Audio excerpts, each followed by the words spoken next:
함께 은혜 나누실 말씀은 요한복음 14장 26절 말씀입니다. 보혜사 곧 아버지께서 내 이름으로 보내실 성령 그가 너희에게 모든 것을 가르치시고 또 내가 너희에게 말한 모든 것을 생각나게 하시리라. 아멘. 오늘은 요한복음 14장 26절 말씀을 중심으로 예수의 일을 생각나게 하시는 성령이라는 제목으로 함께 은혜를 나누고자 합니다. 성령은 보혜사는 예수님을 변호하는 변호자다, 그런 뜻이 있습니다. 그렇다고 예수님을 변호하는 일에 성령께서 직접 하시면 되지 우리를 세워 살 필요는 없지 않습니까? 그런데 그렇게 하실 수 없으니 믿는 자들 가운데 정말로 주님을 사랑하고 또 믿음의 확신이 있는 그런 자들에게 성령을 보내주셔서 예수를 변호하는 일에 사용하십니다. 예수를 변호하는 일에 우리를 쓰다 보니 언제든지 성령께서 우리를 가장 가까이 계시면서 우리를 도와주시는 겁니다. 하나님께서 우리를 막연하게 도와주시는 것이 아니라 그렇게 예수를 변호하고 증거하는 일을 하기 때문에 하나님께서 성령을 보내주시고 성령께서 나를 도와주시고 또 위로도 주시고 그러는 것이지, 근본적으로 우리가 예수를 변호한다라고 하는 성령께서 우리에게 오신 목적을 알지 못한다라고 하면은 빗나갈 수밖에 없어요. 나를 왜 이렇게 하나님 성령께서 늘 나와 함께 하시고 나를 도와주시고 나를 위로해 주신다라고 했는데 왜 그런 일이 없지요? 왜? 그렇게 물어볼 때 과연 내가 예수의 증인으로서 성령을 보낸 목적을 내가 감당하고 있느냐, 이것부터 우리가 잘 알아야 됩니다. 그래서 오늘 말씀처럼 보혜사 성령이 우리 안에 임하시면 그가 너희에게 모든 것을 가르치시고 내가 너희에게 말한 모든 것을 생각나게 하신다라고 이렇게 약속을 하셨습니다. 그러면 여기서 모든 것을 가르치신다라고 하는 말씀, 또 모든 것을 생각나게 한다라고 하는 것이 단순히 우리가 성경 말씀을 공부할 때 하나님께서 지혜를 주셔서 다 알려주시고 깨닫게 하시고 어떤 교리에 대해서 또 하나님 말씀에 대해서 알게 하고 생각나게 하고 그런 것만 있는 게 아니라는 거예요. 그것은 부분적인 것이고, 여기서 생각난다고 하는 것이 어떤 의미냐면은 왜 남녀가 서로 사랑할 때 보면은 항상 그 사람에 대해서 생각하게 되잖아요. 사모한다 그러죠. 사모한다 그러죠. 그러니까 항상 그 사랑하는 그 사람을 생각하고 기억하고 또 그러다 보니까 자꾸 만나고 싶고 그렇게 하는 관계가 그 바로 사랑의 관계이죠. 그러니까 하나님께서도 우리에게 성령을 보내주셔서 모든 것을 가르치시고 모든 것을 생각나게 하신다라고 하는 것은 그러한 뗄 수 없는 사랑의 관계로 우리를 만들어 주신다라고 하는 그런 의미입니다. 그냥 단순히 나에게 어떤 지식을 알려주시고 깨닫게 하시고 그런 차원을 넘어서 항상 주님을 생각하고, 사랑하면은 생각하게 되잖아요. 하루 종일. 그리고 정말로 사랑하는 사람이 있으면은 내 마음에서 생각에서 떠나지를 않습니다. 남녀 간의 사랑도 그렇지만은 자녀에 대한 그 생각과 자녀에 대한 관심과 이런 일들이 한시라도 마음에 떠난 적이 있습니까? 없지요. 멀리 떨어져 있어도 자녀에 대한 그 사랑은 항상 생각 속에 머물러 있고, 온통 자녀가 어떻게 하면은 잘 될 수 있을까, 그를 사랑하는 마음이 그냥 그렇게 생겨난다는 겁니다. 그런 것처럼 이렇게 예수를 기억나게 하는 일, 생각나게 하고 또 가르치는 이 모든 일들, 성령이 하시는 가장 중요한 일인데, 이것이 바로 그 사랑의 특성, 하나님께서 우리를 또 사랑하셨고 나도 하나님을 사랑하고 그런 마음을 계속 가질 수 있게 해준다라는 의미가 모든 것을 가르치시고 모든 것을 생각나게 하신다라는 그런 의미입니다. 신앙생활은 주님을 사랑하는, 주님을 사모하는 그런 생활이죠. 주님을 사랑하기 때문에 우리가 간절히 사모하는 것입니다. 그렇기 때문에 주님을 내가 얼마나 사랑하고 있느냐, 이것이 곧 진정한 신앙생활의 관건이고 또 척도가 되는 것이죠. 다들 믿음의 분량이 다르다라고 하는데 그것을 가만히 따져보면요, 얼만큼 내가 주님을 사랑하고 있느냐, 그 차이인 거예요. 어떤 사람은 자기의 모든 생애를 다 바치고 자기의 시간이나 물질이나 하여튼 목숨까지도 다 내어놓고 주님을 사랑하는 그런 사람들이 있을 것이고, 그러나 아직까지 그 정도의 분량에 이르지 못하고 어린아이와 같은 그런 분량만 주님을 향해서 그런 사랑을 표현하는 사람들도 있을 것이고, 이 천차만별입니다. 담임 목사님께서 주님을 사랑하는 분량하고 우리 성도들이 주님을 사랑하는 분량하고 비교가 안 되죠. 나 자신만 봐도 비교가 안 됩니다. 그런 사랑을 이해하지 못하는 사람들은 뭐 저렇게까지 할 필요가 있을까? 또 너무 율법적인 거 아닌가? 막 이러면서 비난을 합니다. 그러나 그것은 뭐 율법적으로 어떤 행동을 해서 의로워지겠다 그런 것이 아니라 주님을 사랑하기 때문에 무엇이든 하고 싶어지는 것이고, 작은 일도 크게 여기고 어떻게든 하나님께서 하신 말씀 사랑하는 마음으로 지키려고 하는 것이죠. 그래서 이 주님을 얼마큼 사랑하고 있느냐, 그것이 바로 진정한 신앙생활을 하고 있느냐 안 하고 있느냐, 거기에 대한 분명한 척도가 되는 것입니다. 그래서 주님을 사랑하지 않는다라고 하면은요, 우리의 신앙생활은 어떻게 보면은 이게 참 빗나가는 거예요. 무의미하다라고보다는 열심히 신앙생활을 한다라고 하지만은 사랑하지 않는다라고 하면은요, 빗나가는 거예요. 그리고 열심을 내도 나중에 얻는 열매는 없다는 겁니다. 그래서 우리가 예수를 믿고 부르는 것이 복을 받기 위해서 부르는 것이 아니라 그를 사랑하는 마음에서 그를 찾고 부르고 순종하는 것이죠. 그런데 오늘날 많은 사람들이 예수를 찾고 부르는 이유가 예수를 이용하려고 하는 그런 마음에서 예수님을 찾는 사람들이 너무나 많이 있죠. 우리는 예수를 이용하려는 마음이 아니라 예수를 사랑하는 마음으로 우리가 주님을 불러야 되는 겁니다.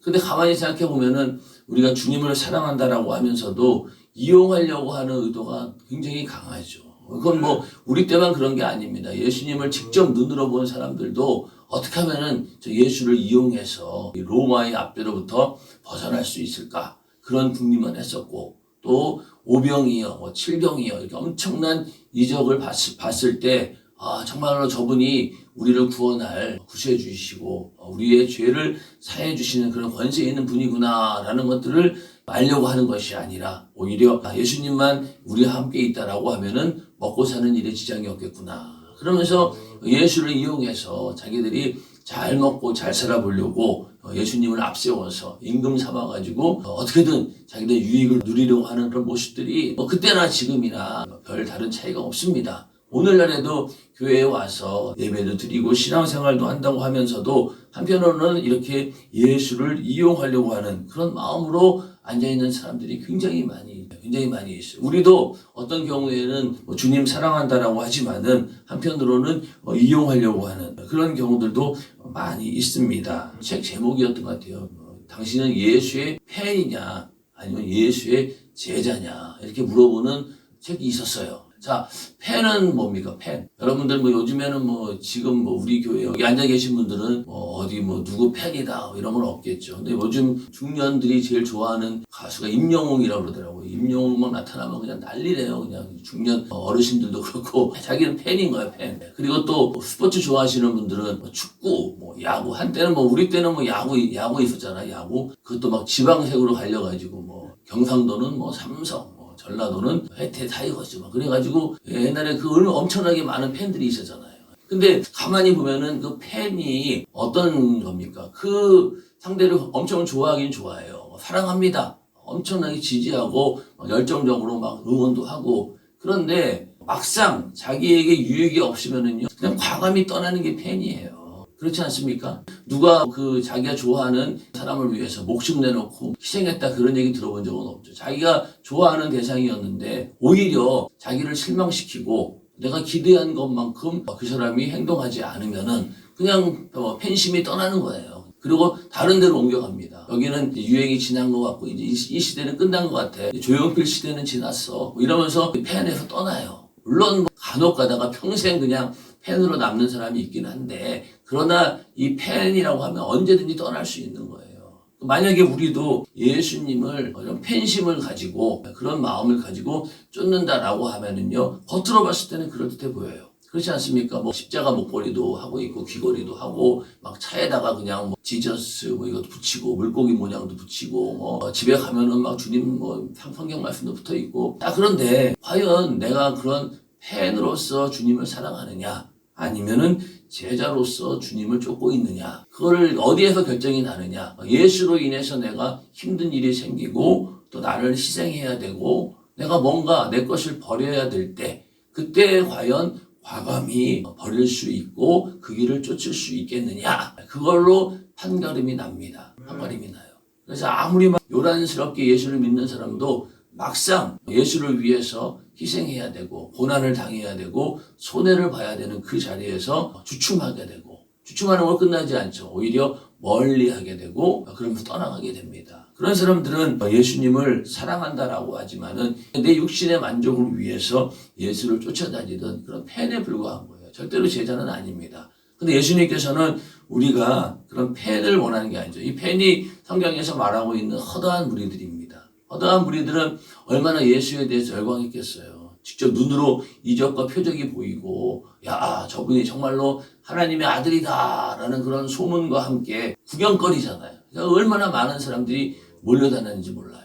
허다한 무리들이 있었죠. 그러나 그 가운데도 물론 제자들도 있었어요. 그런데 그 제자들도 겉으로는 예수님을 쫓아다니고 있는 제자라고 했지만은 막상 예수님께서 고난당하시고 자기들이 이해할 수 없는 그런 상황이 왔을 때 도저히 받아들일 수 없는 그런 상황이 왔을 때는 어떻습니까? 예수를 버렸어요. 제자라고 쫓아다녔지만은 결론적으로는 단 하나도 제자가 아니었던 것이죠. 다 배반하고 도망갔으니까. 그러나 나중에 마가다락방에 성령이 임한 후부터 어떻게 됩니까? 그때 비로소 진정한 예수의 제자들이 나타나게 됩니다. 목숨을 걸고 복음을 전하고 또 예수를 변호하고 그리고 실제로 많은 사람들이 그 자리에서 목숨을 잃는 스데반과 같은 그런 사람은 그 자리에서 예수를 변호하다가 돌에 맞아 죽습니다. 그런 일들이 생겨난 것이 바로 성령의 역사로 인해서 가능한 일이었죠. 우리도 만약에 내 안에 성령을 모시지 않고 성령을 받지 않았다라고 하면은 우리도 그냥 분위기에 들떠서 예수님을 쫓아가는 허다한 무리 그 정도 팬 정도에 불과했겠죠. 나 크리스찬이야. 나 예수 믿는 사람이야. 그러면서 어디 가서 그냥 그 정도로 내세웠지 실제적으로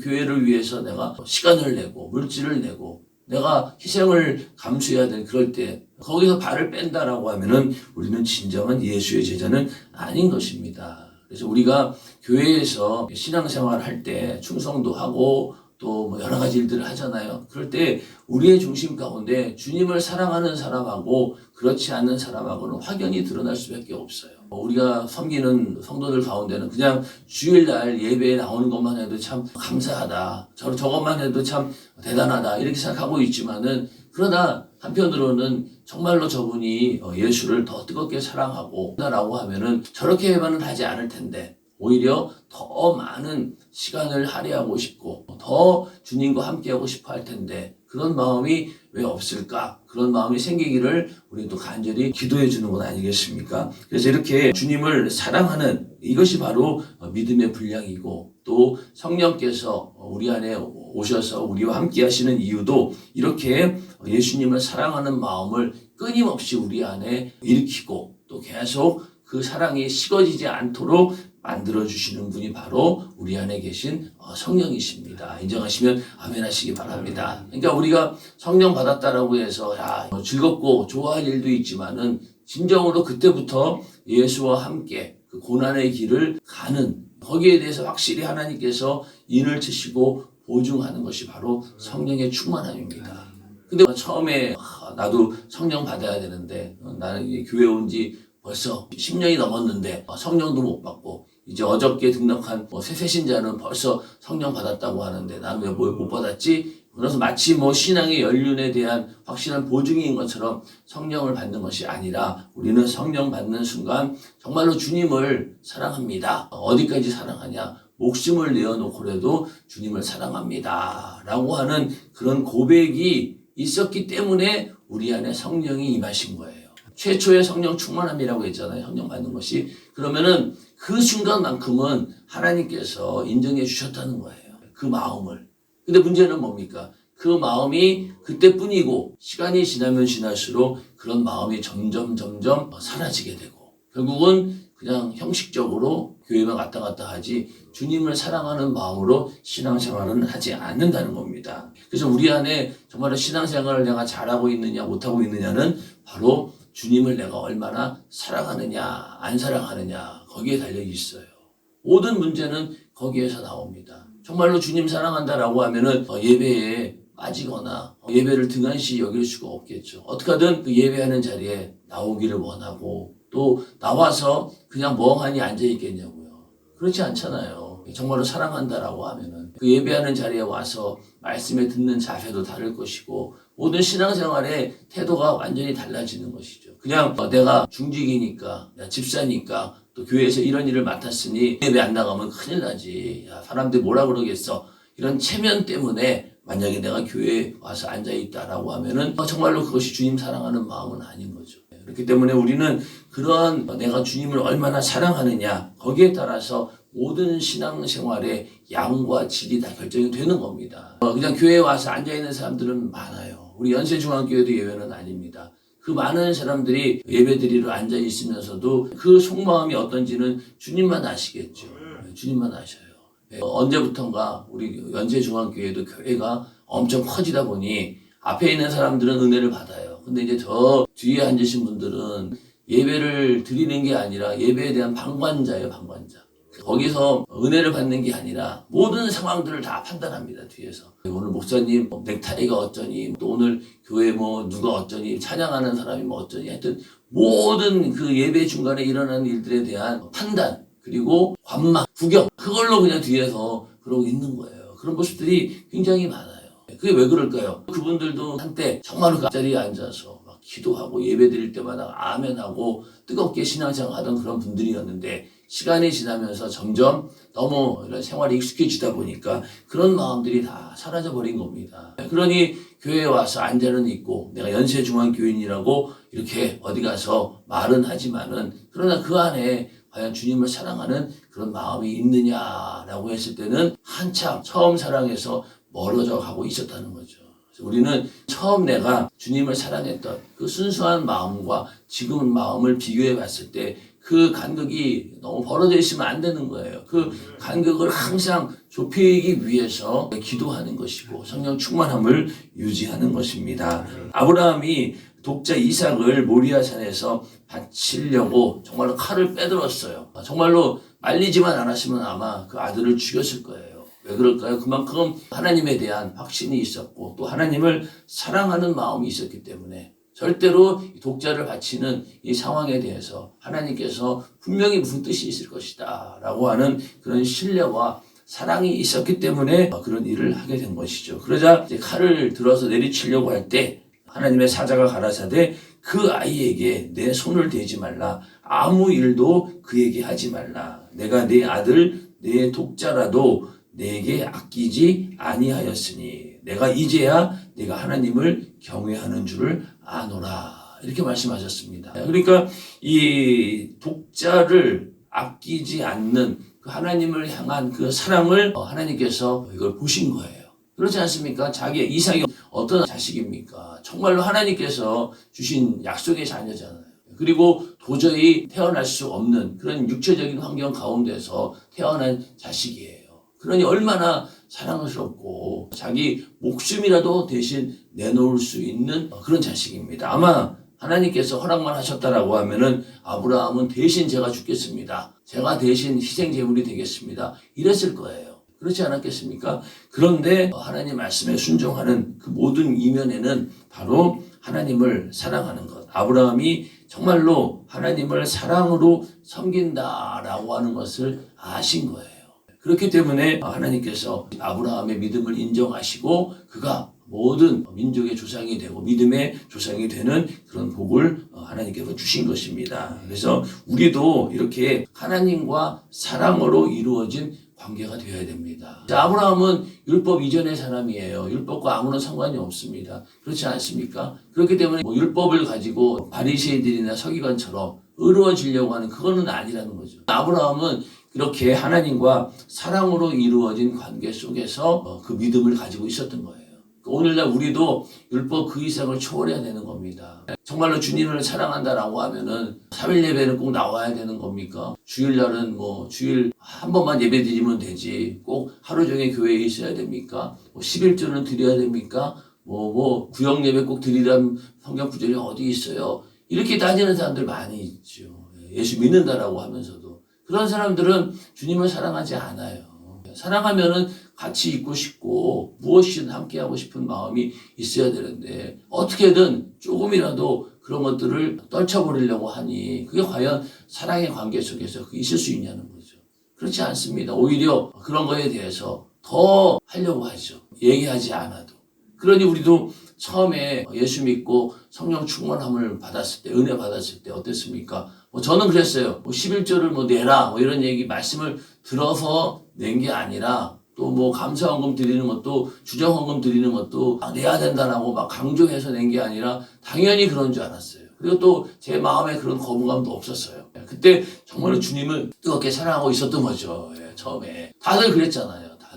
다들 그때는 따지지도 않고, 묻지도 않고 그냥 주님 사랑하니까 무조건 그냥 마치 눈이 멀듯이 그렇게 주님 사랑하며 섬기지 않았습니까? 그러니 주변에 있는 사람들이 봤을 때 저게 미치지 않고는 저럴 수 없다. 미친 거다. 그러니까 또 핍박도 많이 받았잖아요. 그런데 세월이 지나고 보면서 점점 주님을 사랑하는 마음이 의무가 되고 그러다 보니까 하긴 한데 뒤에서 궁시렁궁시렁 되고 불만불평하게 되고 왜 나만 이런 일을 해야 되나? 왜 나만 맨날 이렇게 힘든 일을 도맡아야 되지? 그러면서 궁시렁궁시렁 거리다가 점점 불만이 커져지고, 불평이 커지다 보면은 결국 나도 이 교회 못 다니겠다. 편한 데 가자. 다 그러고 있는 거예요. 그만큼 내가 주님을 향한 사랑이 점점 식어져 가고 있다라고 생각하고 빨리 회복을 해야 되는데 그러려고 하지 않고 도망갈 궁리만 하고 있으니 그게 안 되는 거죠. 그래서 우리에게 그러한 사랑이 식어져 가고 있다라고 느껴질 때 우리는 빨리 처음 사랑으로 회복을 하셔야 됩니다.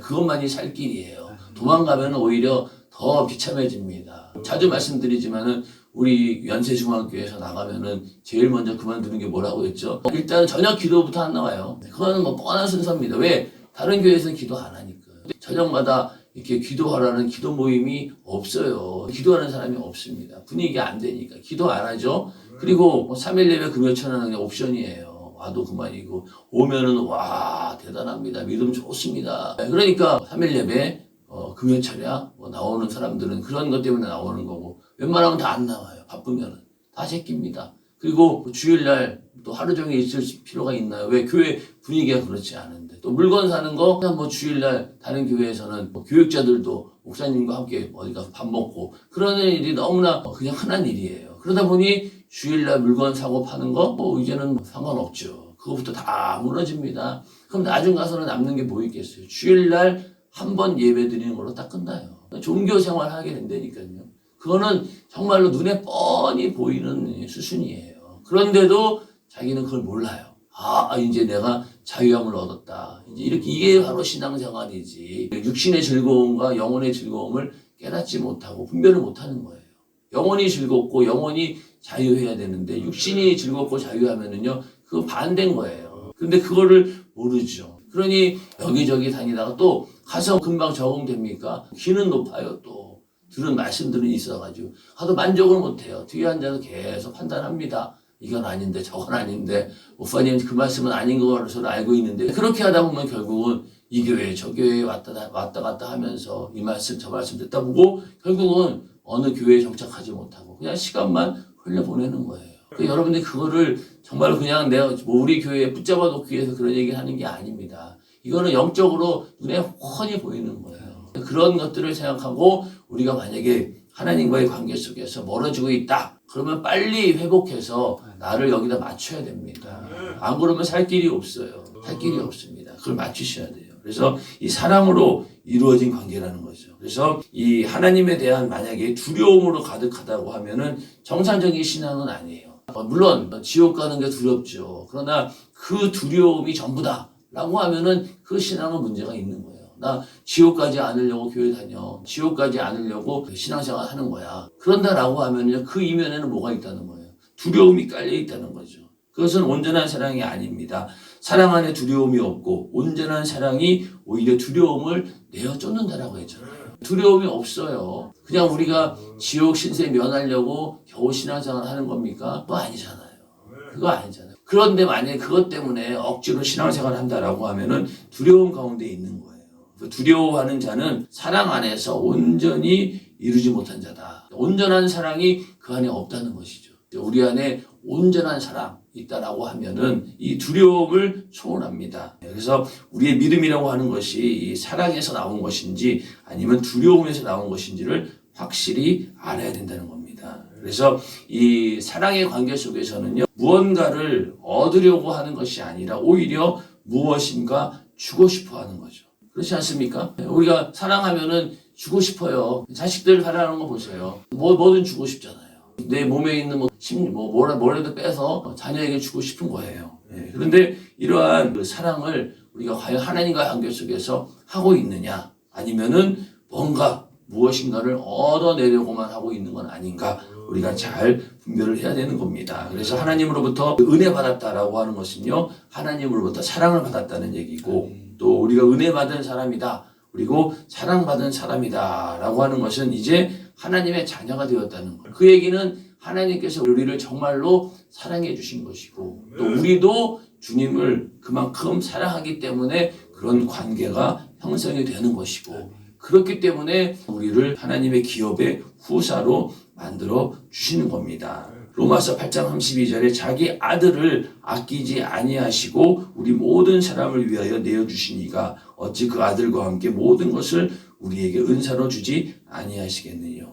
자기 아들도 주셨는데 모든 걸 다 주시죠. 마찬가지로 우리도 그만큼 모든 것을 다 드릴 수 있는, 목숨을 다하고 뜻을 다하고 마음과 힘을 다해서 그분을 사랑할 수 있어야 되는 거죠. 그냥 하나님께서 우리를 사랑하셨어, 그러면 그 사랑 감사해, 그걸로 끝나는 게 아니라는 거잖아요. 우리도 그만큼 인간적으로 할 수 있는 마음과 뜻과 힘과 목숨을 다해서 주님을 사랑하기 때문에 그런 관계가 형성이 된 거예요. 그걸 우리가 빨리 알아야 된다는 겁니다. 그 확실한 증거가 뭐냐? 성령을 보내주셨다는 거예요. 성령 받은 자라면은 반드시 이 사랑을 가지고 주님을 섬겨야 된다는 겁니다. 안 그러면은 형식적이고 외식적이고 그냥 하나의 종교적인 행위밖에 안 돼요. 여기에서 우리가 빨리 분별을 잘 해서 내가 주님을 얼마큼 사랑하고 있느냐, 그것을 척도로 삼아서 우리의 신앙생활을 매일매일 점검해 보아야 됩니다. 자, 오늘도 변함없이 3일 예배니까 예배하는 자리에 올 것이고, 또 기도할 것이고, 하나님께 예물도 드리고, 우리의 모든 신앙생활은 또 그대로 계속 진행이 됩니다. 그러나 과연 내가 어떠한 마음으로 주님을 정말로 사랑하는 마음으로 하고 있는지 안 하고 있는지 빨리 우리가 분별을 해서, 그렇지 않다라고 하면은 내가 정말로 뜨겁게 주님을 사랑하던 그때로 계속 우리는 돌려놓아야 됩니다. 그래야지 우리의 신앙생활에 기쁨이 있고 자유가 있고, 또 신앙생활 할 때마다 보람도 있고, 그리고 그 주님을 사랑하는 마음으로 했을 때는 후회도 없고요, 불만도 불평도 없습니다. 힘들다 이런 것들도 이미 다 초월이 됩니다. 그러한 주님을 사랑하는 믿음으로 오늘 하루를 주 안에서 승리하기를 주님의 이름으로 축원합니다. 시간 기도하겠습니다.